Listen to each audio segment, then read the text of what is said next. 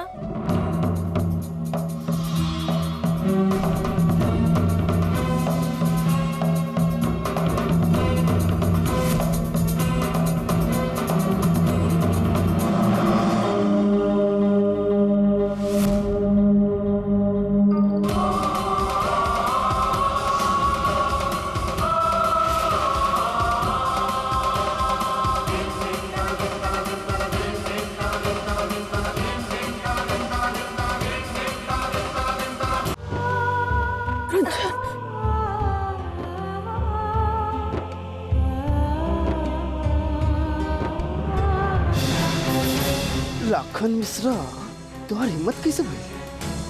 ऐसा रिमांड पर ले ना। अगर हमनी के कलसन में ऐसा कैले रहता तो अब तक काट के चील कौवा के खिला देले रहती। पांडे जी। हाँ शुक्ला जी, आ रहा है। कलसन वाली छोड़ियो मत करा। नमस्ते। हम जानत रानी तू ही हरकत जरूर करबा। यही खातिर हम तोहरा के कहले रानी, हम तोहरा के छोड़ब नहीं। ये सब का हो रहल बा हमके तो कुछ समझ नहीं आवत। अरे हमके अम्मा जी बोली कि रुंझुन के ले जा, तो हम ले गए नहीं। अभी नौटंकी काहे खाती है?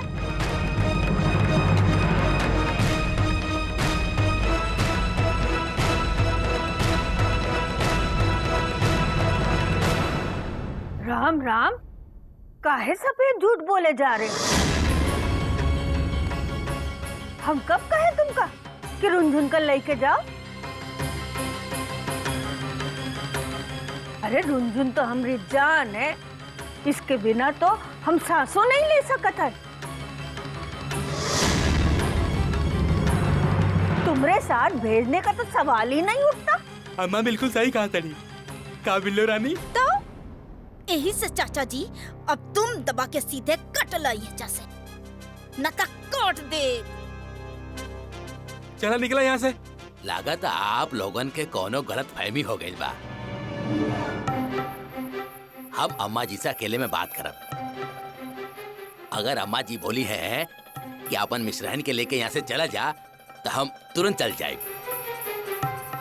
घर में इतना सारा मेहमान आयल हा, उनका भी तो देखे के हा। और ये जो सारा नाटक हा ना, केहू के पता ना चले।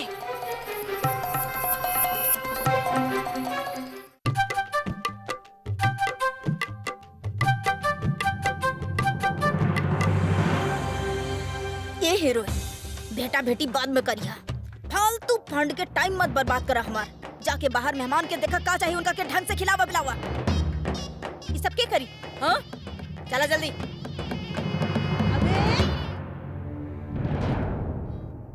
ई पार्टी हम अपन बेटी महादेवी के फर्स्ट आवे के खुशी में देले बानी। अरे आप जाना था नहीं? अरे हम ही पढ़ौले रहनी ओकरा के। हाँ। सेठ जी नमस्कार। सेठ जी, आपके केस के कब है? कुछ नहीं के हार गई नी। अरे कल रहे ना आपसे, आप हमके केस दे दी। अरे 2 तारीख में केस फाइनल करा देती हम आपकी। आप मान ली ना? ठीक हो, लेकिन सेठ जी आगे से ध्यान रखिए। अम्मा तोरा के तो फिल्म में हीरोइन होके के चाहिए। उधर रोद होके अपन काम निकाल ले ली सन। तू तो यहाँ कहानी बदल देलू है। खुद ही भेजनी और फिर खुद ही क्रिकेट के जैसा रंग बदल देनी। अरे 100 कमीने मरे हुई हैं, तब जाके कहीं तुम पैदा हुए अपनी अम्मा के पेट से लाखन मिश्रा। अरे तुमने तो भेड़िया गिरी की हद ही कर दी। हमें समझ में आ गया कि काहे 20 साल बाद इतना लाड दिखा रहे हो रुनझुन का। सुनो, हमका रुनझुन की कुंडली मिल गई है।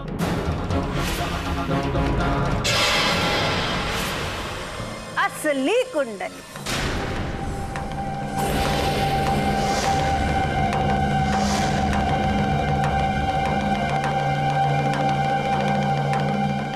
कुत्ते की पूंछ मरे के बाद हो सीधी ना हो।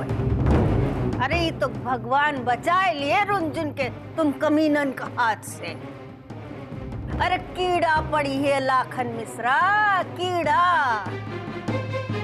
रुनझुन के ले जाकर सपना अब यहीं छोड़ जाओ।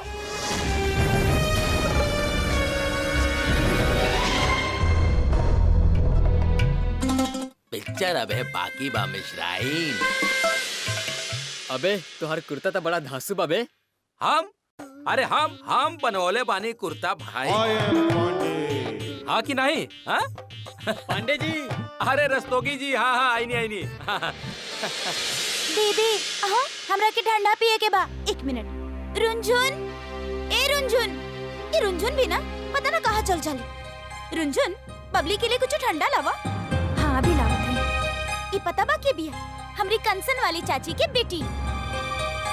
रुनझुन, ए रुनझुन, हमारे फ्रेंड के गिलास लेके जावा। जाओ।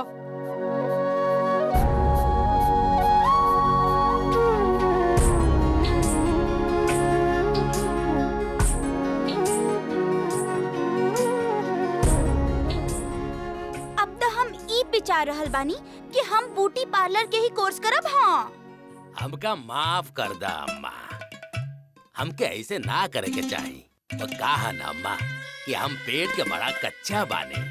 तू हमके दवादारी तो देलू नहीं। पेट में जौन बात रहे तुरंत बाहर निकल आए। क्या बकिया रहो? अरे हम बकियात नहीं की। आपके जौन होनहार लड़का रज्जू पांडे बाड़ा ना, उनके ऐसे ना सोचे के चाहे।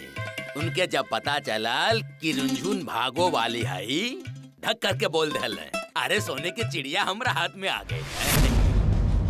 उदऊ अम्मा, वो तहार छोटी बहू का नाम है कलसन वाली, कितना घटिया बात बोली। कहत रहली रुनझुन के कलसन ले जाके करोड़ों रुपया में बेच दिया। काहे कि हमारे हाथ में किस्मत के कुंजी जी आ गए। देखिए अम्मा, जितना बाड़े ना सारे के सारे कमीना भरल बाड़े। अरे उतर चाहते नहीं बाड़े कि रुनझुन के शादी होके। देखा ये सब कमीनन लोग तय कर ले बाड़े ये सोने की चिड़िया के शादी कभी ना कराए। तुमका वो लोगन को बोलती बंद हो गई का अम्मा? बोला तुमका बताए दिए रुनझुन के असली कुंडली के। छी अम्मा, हम इतना घटी आदमी ना है अम्मा। देखा, कान खोल के सुन ला अम्मा। दावत खत्म होते ही अगर रुनझुन के हमरा साथे ना भेज लो, ये जो हम एक्टिंग करके बतौले हैं सब ऐसा ही हो जाए। सबके सामने एक कुंडली के राज पर्दा फाश कर दे हम।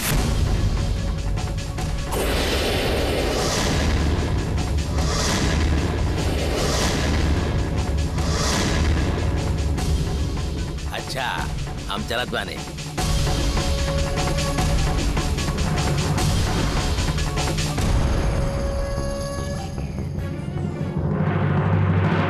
अरे सुनो है ने भैया, भाभी जी के दा है ने। बिल्लू जरा देख लिया है इधर। हाँ जी जी। हाय हाय भाभी जी, कमीनी, पता ना क्या समझा दिया आपने आपके। आज तो आप जज्बे ढारल बानी। आपके सड़िया तो बड़ा सुंदर बा। मिठो भाभी, ये साड़ी हमार मायके के बा। जब भी हम पहने नी लोग तारीफ जरूर करेले। तो वैसे भाभी जी को बात कही, ऐसन साड़ी हमनी के कलसन में बहुत पुराना मॉडल हो गई, एकदम आउटडेटेड। साड़ी तो हमार बाप लिया बताड़े एक से एक। समझ लो, साड़ी तो हमनी के कलसन में ही मिलला भाई, एक से बढ़ के एक।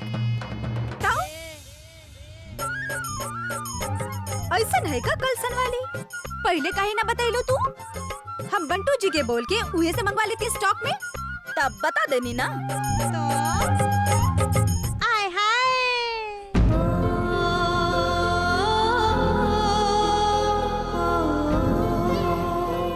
अम्मा, अम्मा तू यहाँ आओ, हम तो के पूरा घर में ढूंढत रहनी।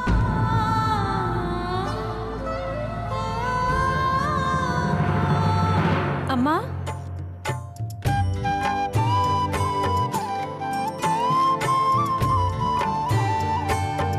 तू रो रहल हो?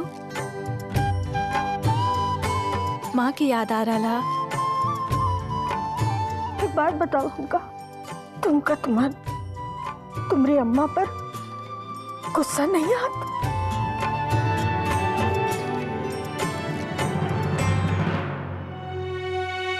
ना,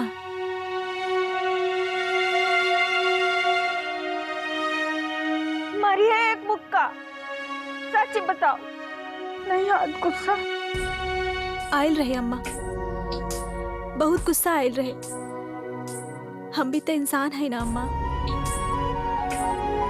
काम के गुस्सा करे के भी हक ना हा। दोबारा ऐसे मत करिए, ना तो हम सच में चल जाए। हम सच में चल गल हुई थी तब। तुमने ये सवाल का जवाब देने के वास्ते तुम्हारी अम्मा या ना हो।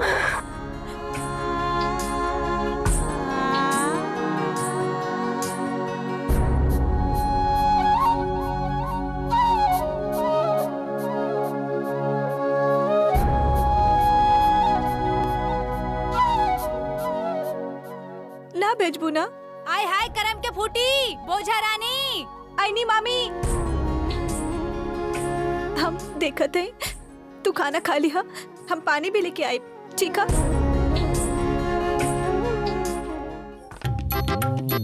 पिल्लू रानी चला ना। अभी ना बंटू जी।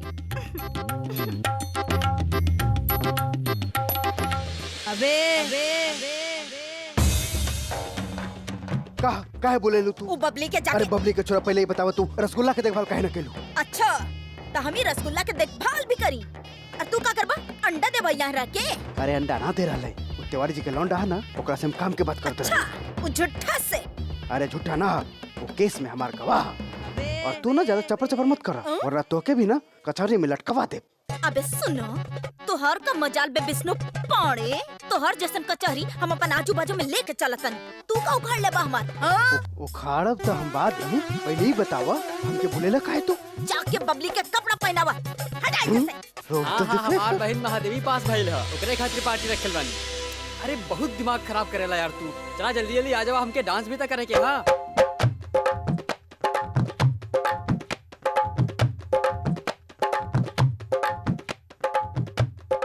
हाय हाय उषा जी। कहाँ रहनी इतना दिन? आपके बिना तो पूरा कन्नौज में कौनो रिश्ता ना हो सकेला। हमार महादेवी पास हो गइल बिया, अब कोनो अच्छा सा लड़का मिल जाए ओकरा खातिर। बस अरे पूजा रानी, अरे चाय वाय पूछा वो लोग के। अरे मिठो, वो चौबे जी के लड़का है ना, वो अभी सरकारी नौकरी निकालना था। अच्छा, देखे सुने में बहुत अच्छा है, कहीं तो बात करी। आय हाय, हाँ हाँ काहे नहीं, कोनो मतलब जरूर होई कल मुही के, तब इतना फिकर जता रहल बड़ी। हाय हाय, आपके मुंह में घी शक्कर। अब बात चलाई, हम पांडे जी से बात कर लेता नहीं। हाँ हाय रुंझुन, हम आवतनी। ए रुंझुन,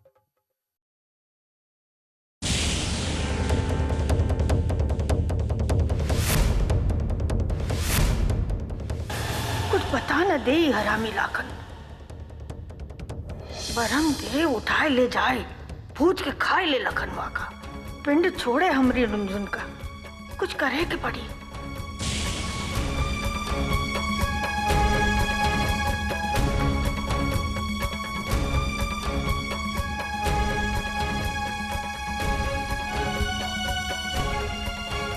अम्मा,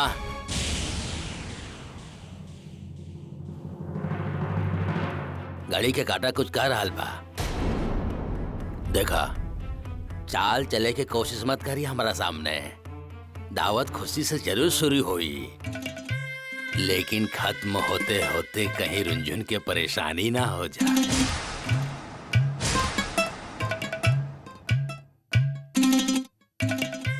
लम्मा चाय पिया।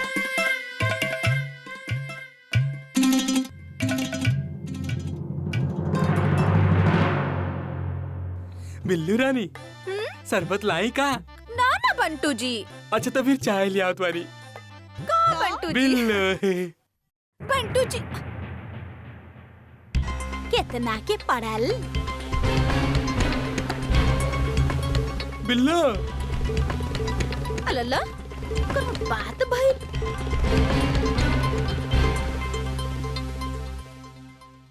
आय हाय चाची जी, ई कोना में खड़ा होई के चुपके चुपके का ताचा कर रहल बाड़ी? कहीं फिर से कोनो गलत इरादा त ना रुंझुनिया के ले जाए के? कैसन बात कर रहल बाड़ू मिठो पांडे? हमार कोनो गलत इरादा नहीं के। हम तो ऊ बिल्लो के निहारत रहनी। कैसन जौच रहल बाड़ी ना? कितना बढ़िया बढ़िया जेवर पहनले बाड़ी, बिल्कुल ऐसा लग रहल बा वो गाना बाना, बिल्लो रानी कहो तो अपनी जान दे दे। हाँ हाँ जच त रहल बाड़ी। 2 किलो गहना लाद के कोनो जादूगरनी लग रहल बाड़ी। चाची जी आप ना इधर उधर नजर ज्यादा मत दौड़ाई। पार्टी बा, पार्टी के मजा ली, चुपचाप रास्ता नाप ली। वो कहा ना कि रुंझुनिया तब इहे रही है।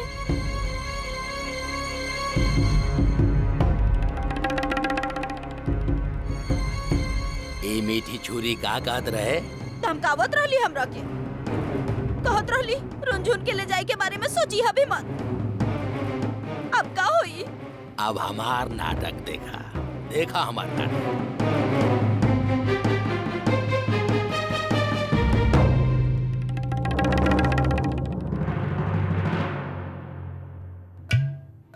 अम्मा का सोचत बाड़ू?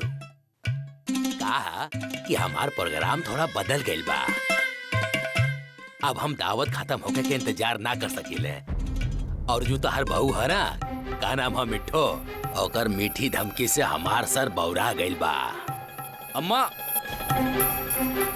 हम भी तो यही कह रहे हैं, इतनी जल्दी काहे किया? हाँ? खाना वाना खा के जाना, बच्चों की खुशी के लिए पार्टी है। अब तुम खाना खा के जाओगे तो उनको आशीर्वाद लगेगा ना। हम भी यह कहे वाला रहनी।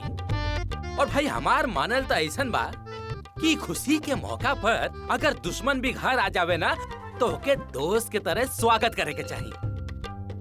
रज्जू तुम जाके और मेहमानों को देखो, लाखन मिश्रा तो अपने घर का ही है ना? हाँ माँ। जात बानी हम। हाँ जाओ जाओ।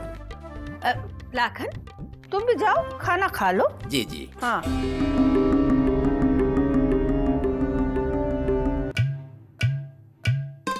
बात चाहे तो जितना बदलना अम्मा, अंजाम तो हम तय करब। वे होगी जोन लाखन मिश्रा चाही, बस कुछ समय के बाद बा।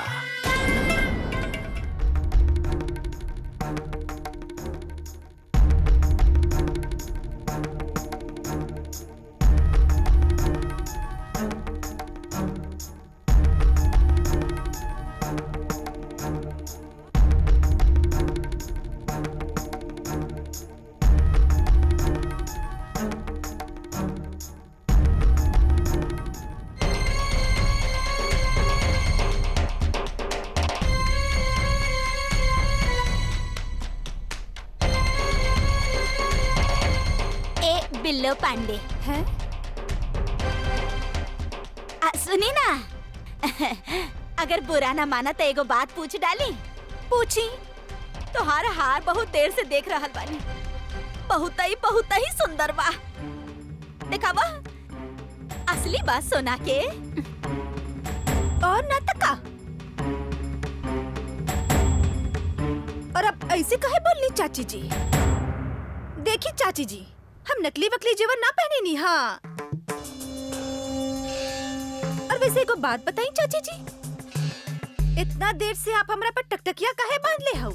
अरे दादा रे, ई का हम तोहरा के टकटकी लगा के थोड़ी देखत रहनी। हम तो तोहर जेवर देखत रहनी। देखी ता बहुत सुंदर बा। देखा ना, ई कड़ा तो बहुत ही अच्छा बा। एक कान के एकदम नया डिजाइन के बा।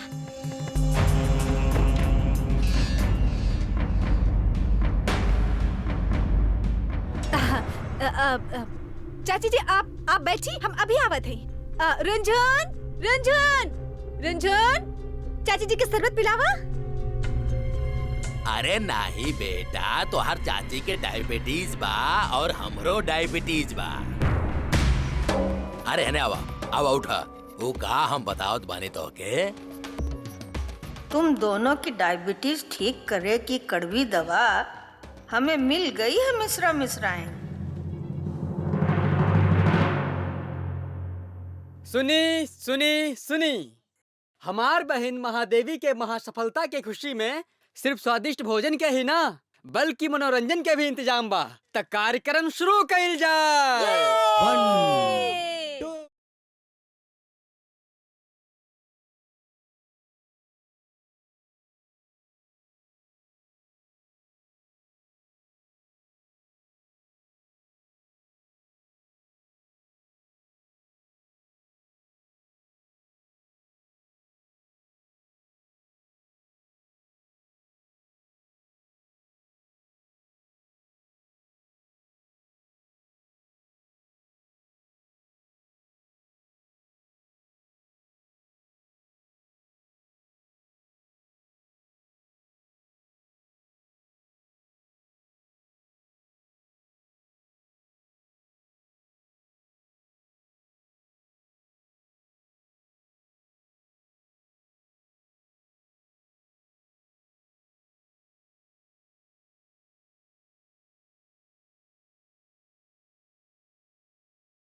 इंस्पेक्टर साहब, दावत खाए आयल बनी, हम रउआ को बोलो नहीं है। देखी, हम सब यहाँ दावत खाए ना आयल हैं। हम सब यहाँ चोर के पकड़े आयल हैं। यहाँ चोरी भइल है।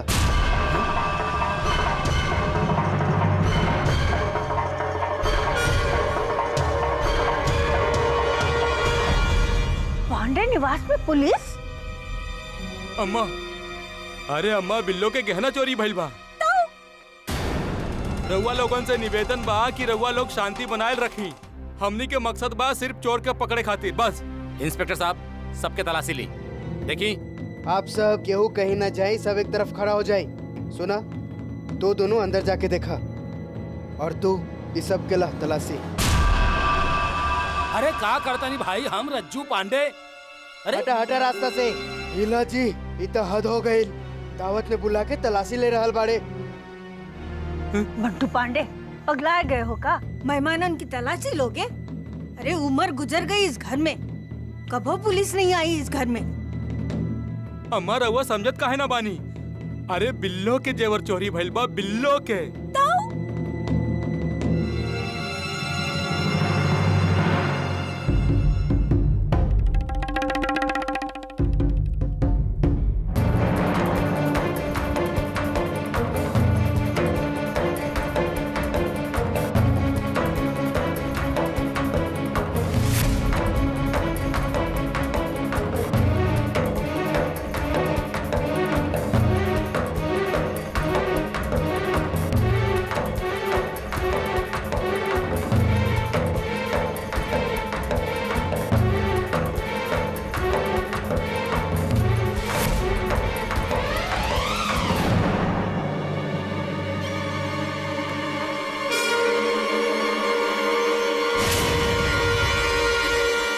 साहब, कहा ये देखी जेवर।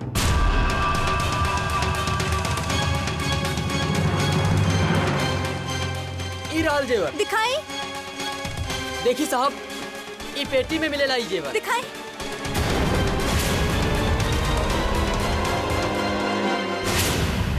केकर हई? दिखाई। अरे इता इता हमारी जेवर है। देखी मंटू जी, हमार जेवर मिल गई। देखी। चुप रही आप। केकर पेटी हई? अरे दद्दा रे, ई पेटी तो हमार बा।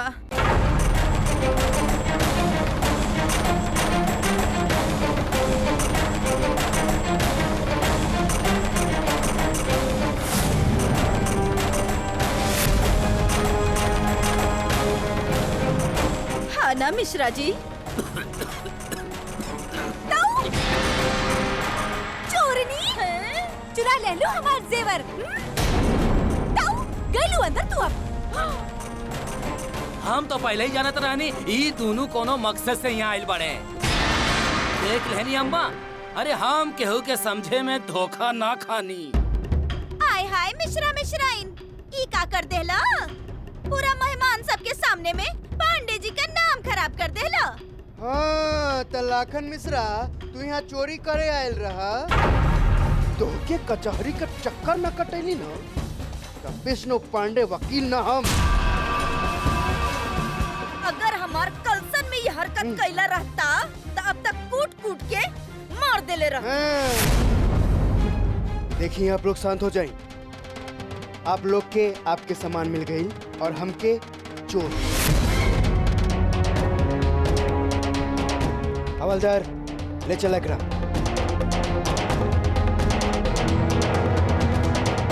अरे दरोगा बाबू, चलो। हम कुछ नहीं कहले। अरे हम मिश्राइन के कसम खा के कहा था, हम कुछ नहीं कहले। अरे हम कुछ नहीं कहले। अरे चुप कर। अरे आप लोग जो भैया, हम तोर आगे हाथ जोड़तानी, हमार मिश्रा जी के बचा ली।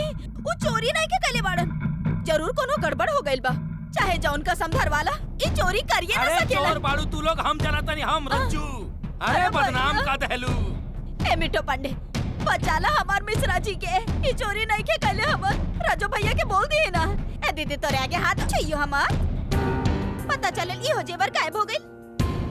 चोरनी कहीं के। अरे अम्मा जी, अब तो नैया बस आपके सहारे बा। इनकरा के बचा ली। मिश्रा जी चोरी नहीं के कैले हमन, आपके भरोसा बा अम्मा जी। कुछ करी अम्मा जी।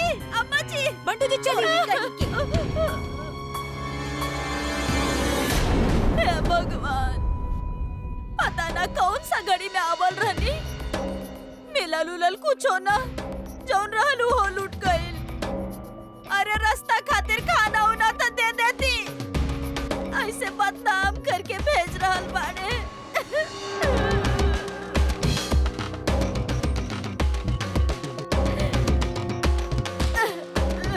मिश्रा जी,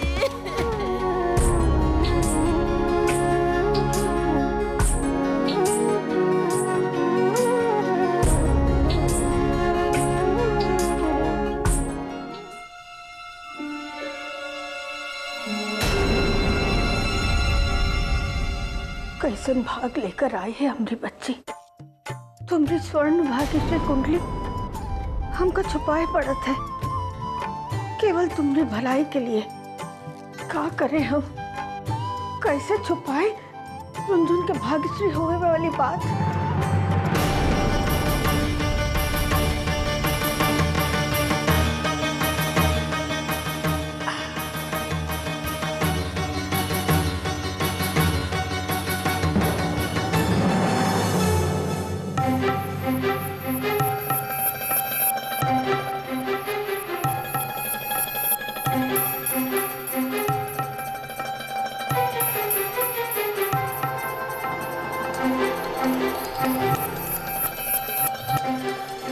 अब कौनों को पता न चली।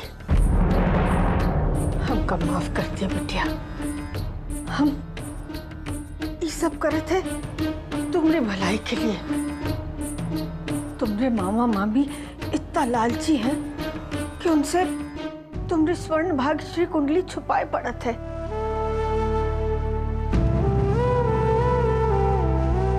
अजब खेल है कुदरत का। जौन बात चिल्ला चिल्ला के बतावे वाली है, वही बात हमको छुपाए पड़त है।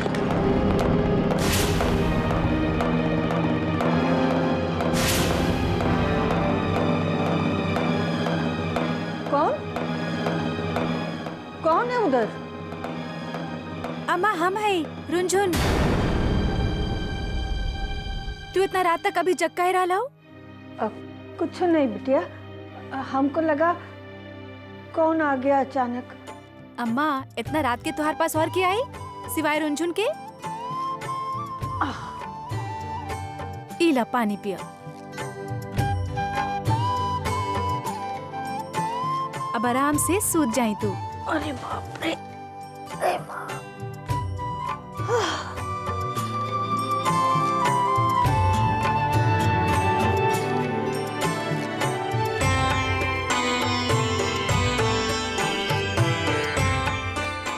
अम्मा सूत गई नहीं।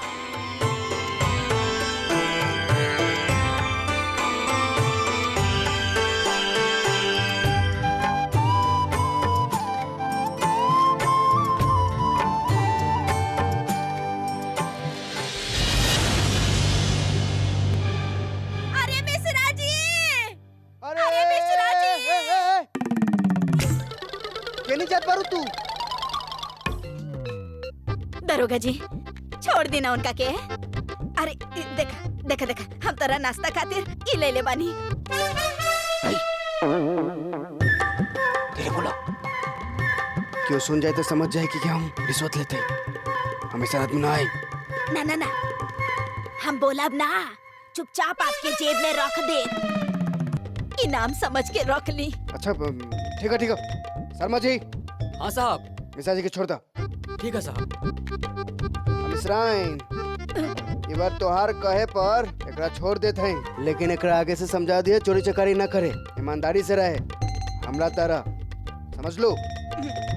का भइल मिश्रा जी, काहे नु हुक रहल बानी? ये अम्मा के वजह से भइल बा साहब, जाना ताड़ू।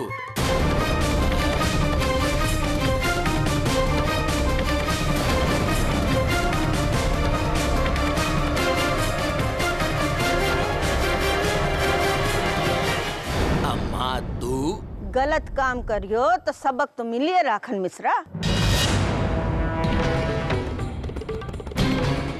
इधर आओ और चुपचाप निकल लो, जहाँ से आए रहे वही। दोबारा हम नहीं चाहते हैं कि तुमका देखी यहाँ, समझे?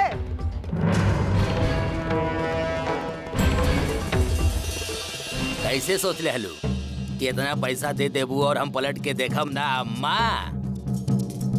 का सोच ले रहलू तू कि हम कुंडली वाला बात भूल जाए? ना, पैसा जैसा खत्म टेलीफोन के घंटी शुरू।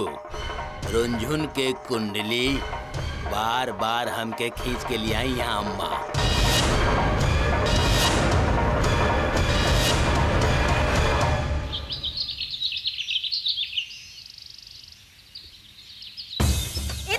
विष्णु महाराज के अब अभी तक सुतल बाड़े।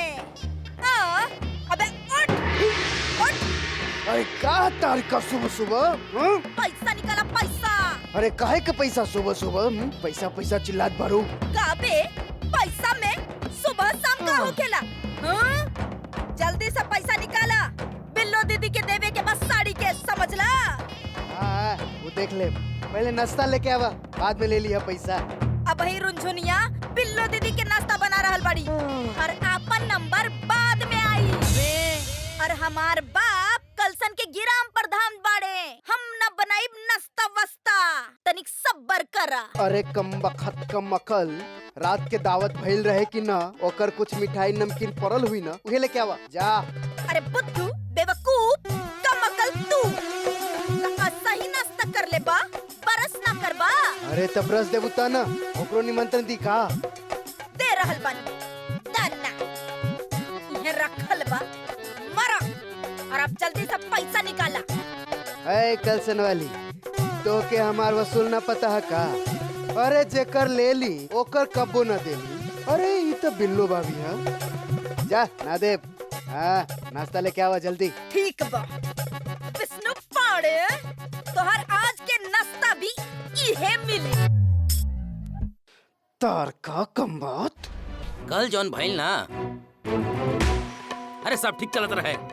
अगर हम इलाखन मिश्रा के आवते भगा देले रहती, अरे भगा देले रहती, लेकिन पुलिस आ गई, बदनाम हो गई नहीं हम। अरे हम बदनाम हो गई नहीं हम। अरे पांडे खानदान के दुर्गत हो गई। आय हाय पांडे जी, अरे दुर्गत काहे के? सब कुछ तो आप ही संभाल ले रहले बानी। अरे दुर्गत तो बनैले आपके भाई लोग। हमरा के तो समझ में ई ना आ रहल बा कि आप जैसन महान इंसान के भाई लोग इतना टुच्चा कैसे हो सकेले। रज्जू मामा, आपकी चिट्ठी। आय हाय बोझारानी, ना कुंडी ना खटखट, सीधा मुंह उठैलू और चलैलू। अब खड़ा खड़ा मुंह काहे देख रहल बाड़ू? जा यहाँ से जा। अरे सुन, ई का बा? चिट्ठी? इले पांडे जी देखी, अभी अपन हाथ लगैले बाड़ी तो कौनो शुभ खबर भी अशुभ हो गइल होखिए। अब तू खड़ा खड़ा मुंह का देख रहल बाड़ू? अरे जाना। सुन, इतर के बहुते ऑर्डर आइल बा, जाके इतर भरवावे में मदद करा। आ दोसर कौनो काम पहले मत करिहा। आय हाय पांडे जी, अब खबर शुभ होके चाहे अशुभ, पढ़े के तो पढ़बे करी। हम जानत रहनी मिठो जी कि ई चिट्ठी उषा दीदी के तरफ से होगी। आय हाय पांडे जी, आप तो सब में कुछ जानता नहीं। अरे मैं देखे तो सही कि कहा बा। अरे ई का फोटो? अरे हम कहा तानी कि हमरा कहे पे उषा दीदी जी हमरा महादेवी खातिर रिश्ता भेजले पड़ी। हम कहते नहीं हमरा देवी के शादी खातिर अम्मा से पूछे के पड़ी। अब अम्मा का करी है एमे? सब गुड़ गोबर कर दिया पांडे। अरे हम बोलम तो अम्मा हाँ कर दी हन। कहे कि सोचे नहीं हम तनी कमाल के। हाँ, लावा दा। आप तो अम्मा से पूछे बिना कबो कुछो ना करब। अम्मा के भाग कथा परसा केचुआ कहीं का पांडे। अरे ये मिठाई खुला काहे छोड़ो? मक्खी भिन भिनात है, ढाको। अब निर्मला, इतना काम पड़ा है, तुम धीमी गति से चली हो तो कैसे चली बेटा? हाँ? रुंझुन, हाँ अम्मा। रात का खाना और मिठाई जो है ना, सब में बांट दो। घर पे तो कोई खाइए नहीं। फोन बज रहा है।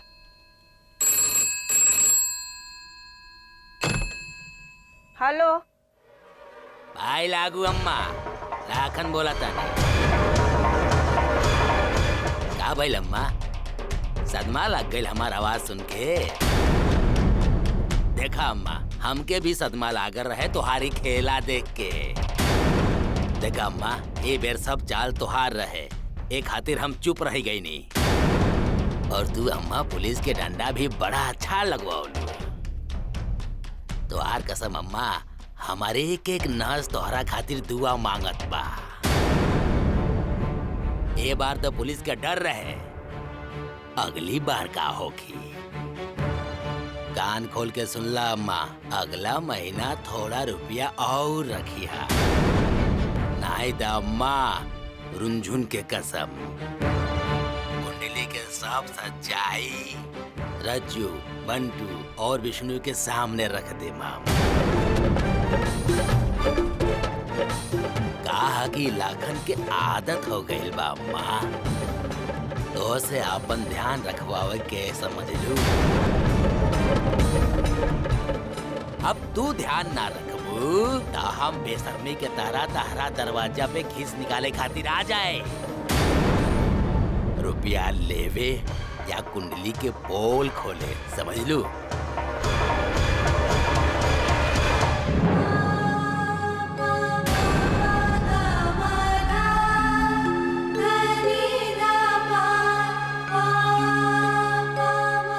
अम्मा,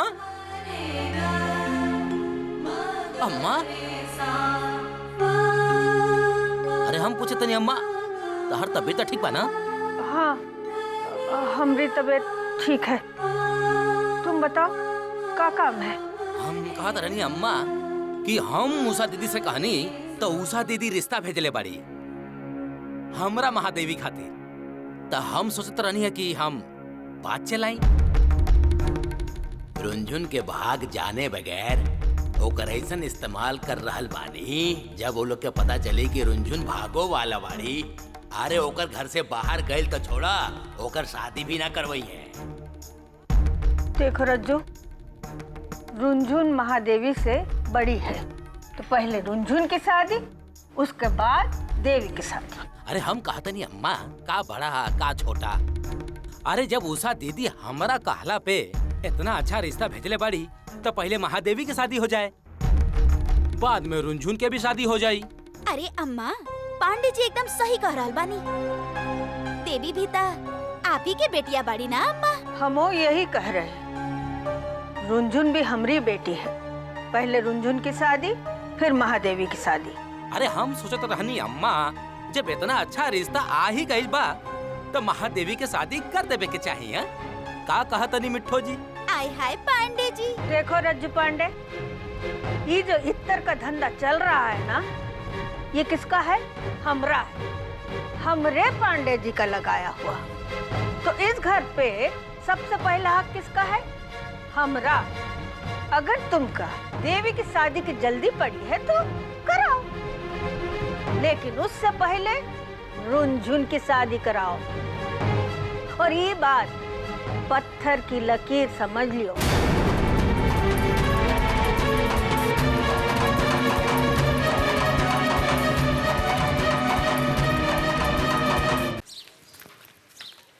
अरे ई का 1 2 3 4 चार रिक्शा किराए पे ना गई, और हमके लागल कि सिर्फ एक गो रिक्शा किराए पे ना गई। और ई का एका टायर फिर पंचर के लाइल बाकी हूँ। और ईला ई रक्सीन भी फड़वा देलस। 100 रुपया में ले जाता और 150 के नुकसान करावेला। का बात है भाभी जी, आज 4 रिक्शा भाड़े पे ना गए? तो ना गई तब ये तो यहाँ ना, हाँ, फ्री में भाड़ा भरवा देलस। ये रुंझुन भी ना, हम बोलने भी ना नहीं ओकरा कि जाके चौराहे पे रिक्शा वाला के बुला के लेके आवा। अरे दोसर खातिर रिक्शा चलावे ले, आज हमार खातिर रिक्शा चलावे, पर ना अभी बतावत ही ओकरा। ए रुंझुन, रुंझुन हिया आवा।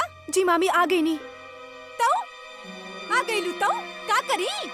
आरती उतारी? टाइम तो तोहार पास है ना, और हमार काम करे के तो टाइम है ही ना तोहार पास। का सही कह रहल बानी ना हम? ना मामी, ऐसन बात ना है। तो का बात है?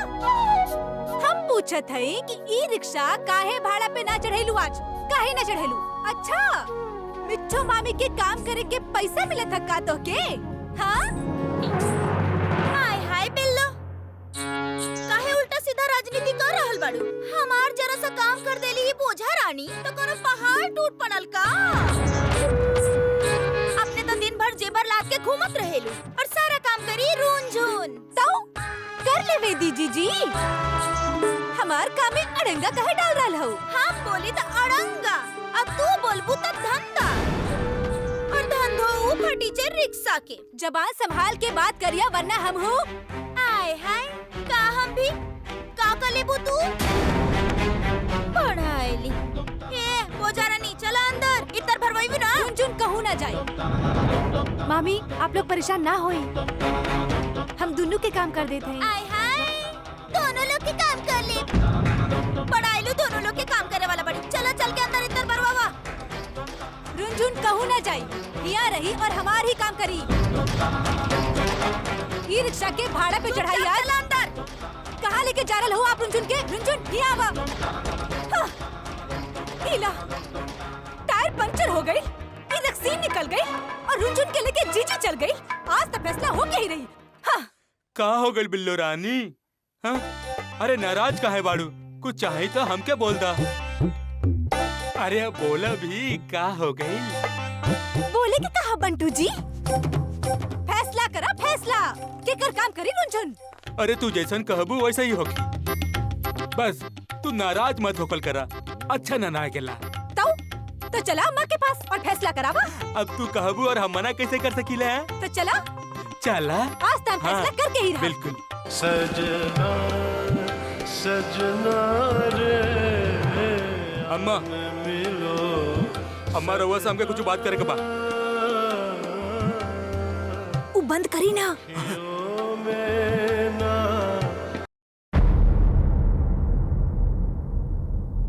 अम्मा हमने कुछ बात करे के बा आपसे।